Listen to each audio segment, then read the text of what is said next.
Si vous appréciez mon travail sur YouTube et souhaitez m'aider à le faire connaître, je vous invite à liker, vous abonner, activer la cloche, laisser un commentaire ou partager cette vidéo. Votre aide m'est extrêmement précieuse, je vous en remercie et vous souhaite un excellent visionnage. Tu vas tourner ton épisode là? Oui, dans 2 secondes, pourquoi? Ça va pas du tout ta lumière, laisse-moi l'ajuster pour toi. Ah ok, bah merci. Ah, attention!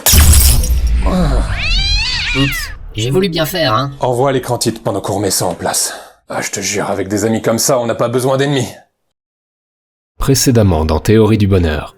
Nos actions doivent être pertinentes, réalisables, efficaces et raisonnablement risquées. J'appelle bienfait une action désintéressée, c'est-à-dire une action qui ne sert non pas notre propre intérêt, mais celui des autres. Rappelez-vous encore une fois que la bienveillance est un choix et non un devoir. Et comme dit l'expression, c'est l'intention qui compte.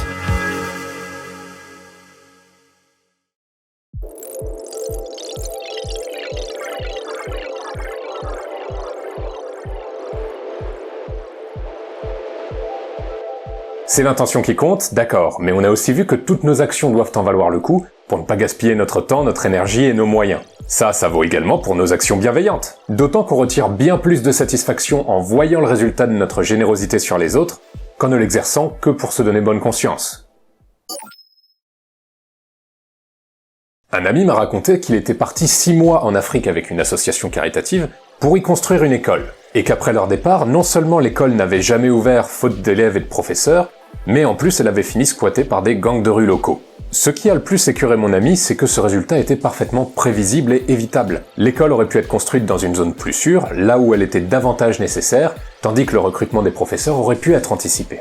Il déplorait que ses chefs d'équipe ne voyaient pas plus loin que le fait de construire une école, qu'ils pensaient forcément bénéfique parce que motivés par leur bienveillance. Nous surestimons parfois, un peu par naïveté, le pouvoir de notre générosité.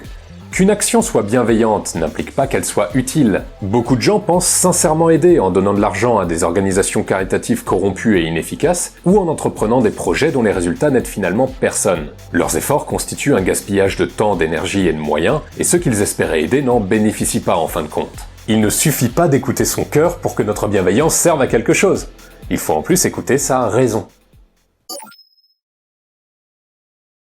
Une artiste célèbre avait décidé lors d'un voyage en Inde qu'elle donnerait sa paire de chaussures préférée au premier pauvre qu'elle rencontrerait dans la rue. Je mets de côté le fait qu'elle a voulu se filmer en faisant ce geste, qui semble indiquer qu'elle avait plus à cœur de paraître bienveillante que de réellement l'être, et je vais proposer pourquoi l'idée même de ce geste est mauvaise. Beaucoup de personnes ne sont pas bienveillantes par choix, mais parce qu'elles se l'imposent. Elles y voient un devoir moral, souvent dicté par leur éducation, leur milieu ou leurs croyances, auquel elles se croient obligées de se soumettre. Et c'est là finalement une conception assez égoïste de la bienveillance. Leur bienfait vise plus à les soulager de cette obligation qu'à vraiment aider les autres, et surtout, cette notion de devoir met davantage l'accent sur la reconnaissance du sacrifice réalisé que sur son résultat. Celui qui reçoit une paire de chaussures se fout bien de savoir si c'est la préférée de son bienfaiteur ou non. Ce qui compte pour lui, c'est qu'elle lui aille. Bah oui, parce que si le mec fait du 45 et qu'on lui file du 36, ça va lui faire une belle jambe. L'artiste dont je parlais à l'instant mesure sa bienveillance à la hauteur de son sacrifice à elle, et non du résultat. Elle s'est donc persuadée qu'elle faisait là un geste fort et pertinent. À tel point qu'elle n'a pas réalisé que le premier malheureux à qui elle a tendu sa paire de grolles s'est avéré être amputé des 2 jambes. Ce qui lui a valu un grand moment de solitude. Une conception trop égocentrique et trop jusqu'au-boutiste de la bienveillance peut à elle seule nous rendre profondément malheureux. En s'obligeant à être généreux par devoir et non par choix, et en pensant que ça consiste à se sacrifier le plus possible, certains passent leur vie entière à se priver en toute occasion, sans qu'on leur ait rien demandé et sans que ça produise vraiment d'effet pour les autres. Ces personnes négligent leurs propres intérêts jusqu'à prendre des décisions de vie contraires à l'accomplissement de leur bonheur, comme par exemple se forcer à rester dans une relation dysfonctionnelle ou s'interdire la vocation de ses rêves pour faire plaisir à ses parents. Souvent, ces personnes finissent aigries et frustrées, voire même fâchées que les autres ne se montrent pas assez redevables envers elles, malgré les sacrifices qu'elles ont consentis, malheureusement en vain. Ce n'est pas notre sacrifice qu'il faut chercher à maximiser lorsqu'on pratique la bienveillance, mais son résultat pour ceux à qui on vient en aide. Or, d'un individu à l'autre, le résultat d'un même bienfait ne sera pas toujours le même. Je m'étais déjà servi de cet exemple, mais c'est pas la même chose de donner 100 € à une personne dans le besoin qu'à un milliardaire. Pour que le résultat de notre bienveillance soit significatif, il faut que nos bienfaits répondent aux besoins des individus. Et ça nécessite justement qu'on en ait une bonne compréhension. Nous devons être à l'écoute de ceux que nous aidons, faire l'effort de nous mettre à leur place au moyen de notre empathie, voire même idéalement apprendre à les connaître. Grâce à quoi nous pouvons réfléchir aux meilleurs moyens de répondre à leurs besoins. Et j'ai bien conscience que dit comme ça, on dirait presque un cours de marketing. En progressant, nous pouvons de mieux en mieux anticiper les besoins des autres, au point de pouvoir y répondre avant même qu'ils nous demandent notre aide. Ça ajoute encore à notre bienveillance, puisqu'on leur épargne ainsi l'effort et l'embarras de nous solliciter. Si quelqu'un vous demande d'acheter une pièce détachée pour sa voiture qu'il connaît par cœur, vous n'allez pas donner dans la fantaisie et vous prendrez exactement la référence qu'il vous communique. Notre compréhension des besoins des autres est souvent moins bonne que la leur.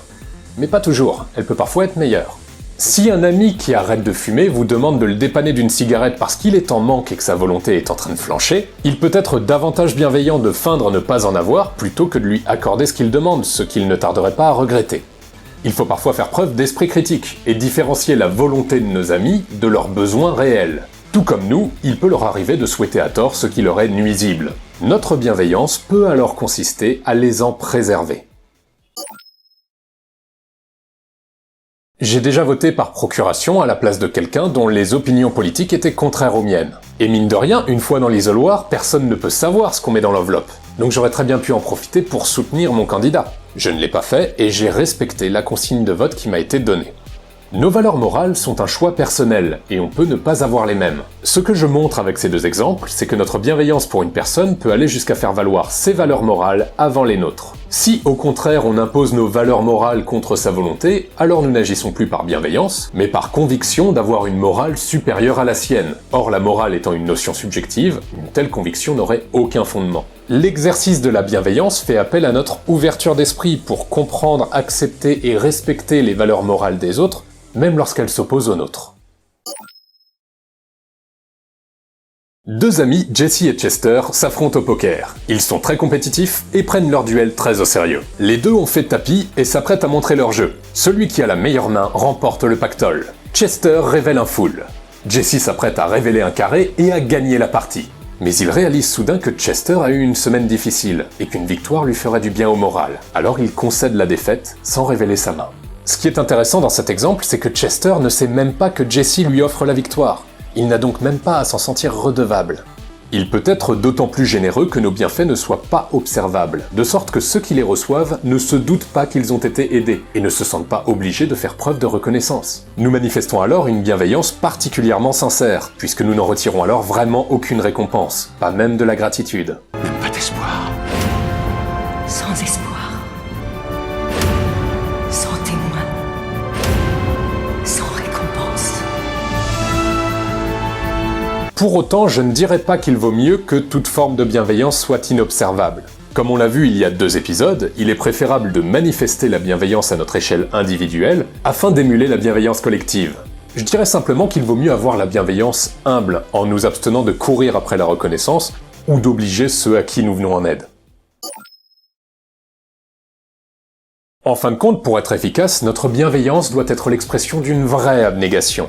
C'est-à-dire que lorsqu'on effectue un bienfait envers quelqu'un, nous devons tâcher de nous effacer entièrement de l'équation, en renonçant à voir dans notre geste le mérite de notre sacrifice, en ne nous intéressant qu'aux besoins de l'autre afin d'y répondre au mieux, en renonçant à faire valoir nos valeurs personnelles pour faire place aux siennes, et même éventuellement en renonçant jusqu'à sa gratitude.